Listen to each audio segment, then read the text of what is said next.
Pendahuluan. Dewasa ini di dunia bisnis, khususnya bisnis konstruksi melakukan kerjasama untuk memaksimalkan keuntungan yang didapat dan merebut setiap pasar baru.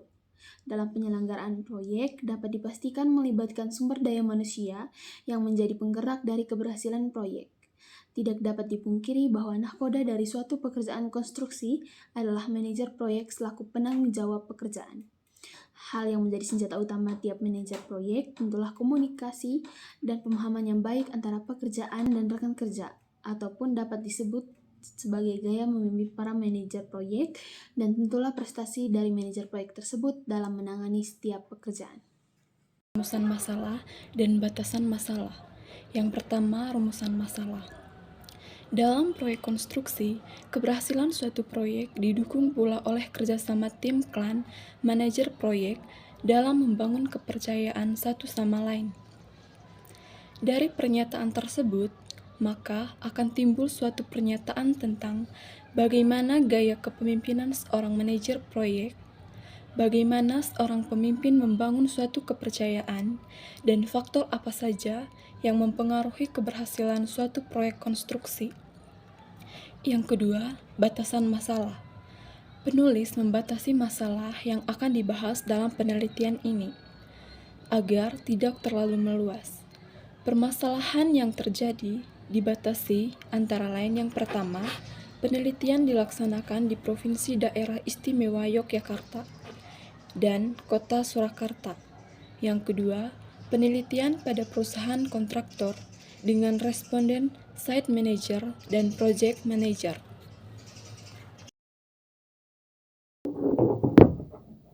Tujuan penelitian.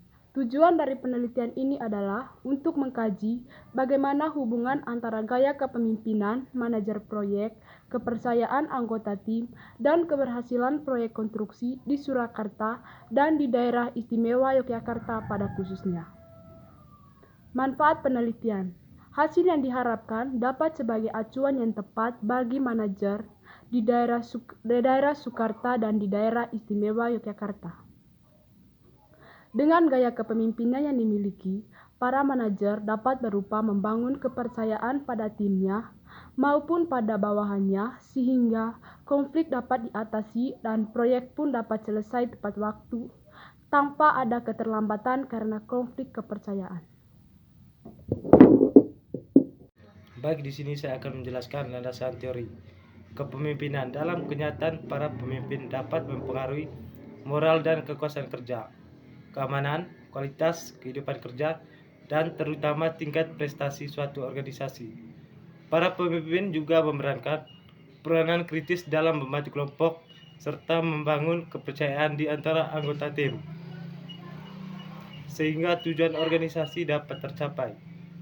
Kepemimpinan ini menurut Robin tahun 1998 dibedakan menjadi dua, yaitu kepemimpinan karismatik merupakan kepemimpinan yang melakukan tindakan sendiri dengan kebiasaan dan kemampuan dalam memberikan pengaruh kepada pengikutnya. Baik, yang kedua kepemimpinan transformasional dan kepemimpinan transaksional. Kepemimpinan transformasional didefinisikan sebagai kepemimpinan yang mencakup upaya perubahan organisasi sebagai kepemimpinan yang dirancang untuk mempertahankan status. Baik, terima kasih. Oke teman-teman, saya akan menjelaskan tentang metode penelitian dan analisis data.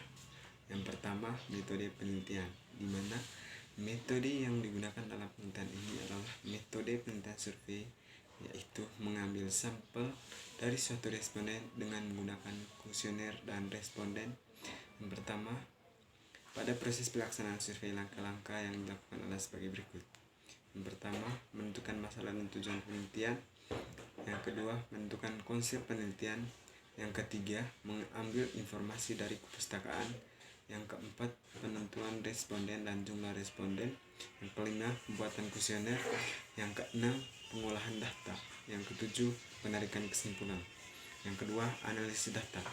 Analisis data adalah proses inspeksi, pembersihan, dan pemodelan data yang tujuan untuk menemukan informasi yang berguna, yakni menginformasikan kesimpulan dan mendukung pengambilan keputusan.